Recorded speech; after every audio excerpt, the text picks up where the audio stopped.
Welcome to the Crimson Engine. My name is Rebel-series. Today we are looking at this camera, the Canon M50, which I think is a game changer. The M50 came out about a year ago. I heard about it, I saw it on people reviewing on YouTube. I thought it was cute, but not a real filmmaker's camera. And I was wrong. I got my hands on one a couple of weeks ago. I'm still up here in Vermont.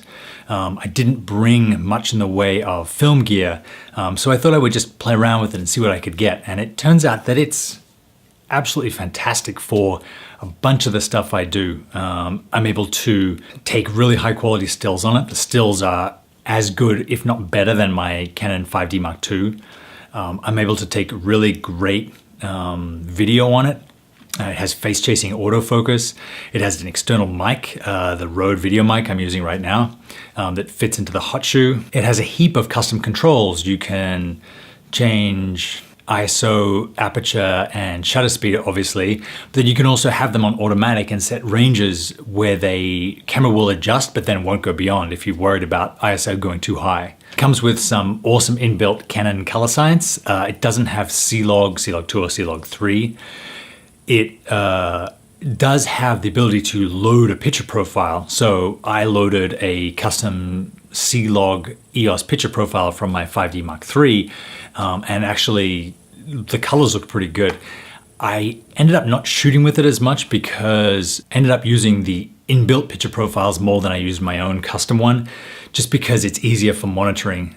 This camera doesn't have a inbuilt waveform or false color.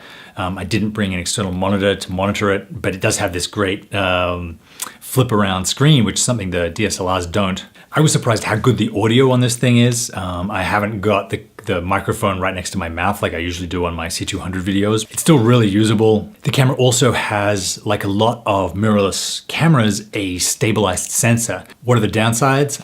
This isn't a 4K camera. Technically it is. You can set a 4K, but then it then crops the video into somewhere here. And I just found that with already a small sensor, which we'll talk about in a second, the crop was just, kind of unusable. Yeah, the sensor size is small, meaning that you're gonna need a very wide lens if you wanna get a wide shot. What would normally be and God, don't quote me on this, I'm just pulling these numbers out of thin air, but if you wanted like a 25mm shot on your full frame DSLR, you're gonna want like a 16mm on a camera like this because the sensor is so small. The lens that the camera comes with is a 15-45, or at least the kit that I got did. It's not a constant aperture, it changes, but it's fast enough for most stuff, I would say, definitely for still photography. You can go out and get other Canon M lenses if you want to get something super shallow depth of focus, or something that take much better low light photos. But for the YouTube videos that I've done here and the other little bits and pieces that I did up in Montreal while I was in Vermont, the lenses work great. I didn't find myself needing anything. It doesn't have ND, doesn't have internal ND like the XC cameras do, the XC10, the XC15, but you can always get a screw-on filter for the front of the lens. But the biggest advantage is this thing is tiny. It fits in your pocket. It's just so travelable, so portable. It's just something to have on you, and it's not slow. Like you can take multiple 5,000 by 4,000, I think it is, the raw size still frames a second. It's just the camera that you have is a lot better than the camera that was at home because it's too big to bring. And the trouble with point and shoots traditionally is that they're not good enough quality to warrant bringing both your phone, which you already have to bring, and them. But I would say that Canon has looked at that problem and has really aggressively marketed this thing. It's $600, $700 depending on what kit you get, and it takes epic raw stills. It takes really great video with a whole bunch of controls that you wouldn't have on your iPhone. And all in all, just like a really great unit. I wouldn't call it an A cam or a B cam. I'd call it a C cam, something that you can throw in your bag when you're going away for a weekend where you might not want to take photos, but it's great to know that if you see an amazing sunrise, or you stop at a really beautiful place that you didn't know you were going to get, or you meet someone really interesting that you can take photos or take video of them and still have it good enough quality to use in your regular work. At least that's my perspective. The sensor of this camera is tiny, but it is 50 times bigger than the sensor of an iPhone, and it really does make a difference. I believe you can get a M to EF adapter if you're going to bring this camera along with your DSLR or cinema camera and you want to use the same lenses.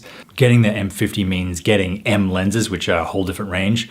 But I have to say that the jump into this camera was a lot better than the Fujifilm X-T2, which came with all different kinds of menus, was a prettier camera, looks a little bit more like a Leica, but was a lot harder to learn the features of and get to use, whereas the M50, straight out of the box, I didn't even need to look at the manual. I just knew where everything was because it's the same as my cinema and DSLR cameras. M50 has a flip around screen for vlogging or for doing things like this, whereas the X-T2, I believe, it kind of flips up and down but doesn't get all the way around. It doesn't articulate to that extent. That's my look at the Canon M50 mirrorless digital and video modes. I really like this camera. I really plan to shoot a bunch more with it.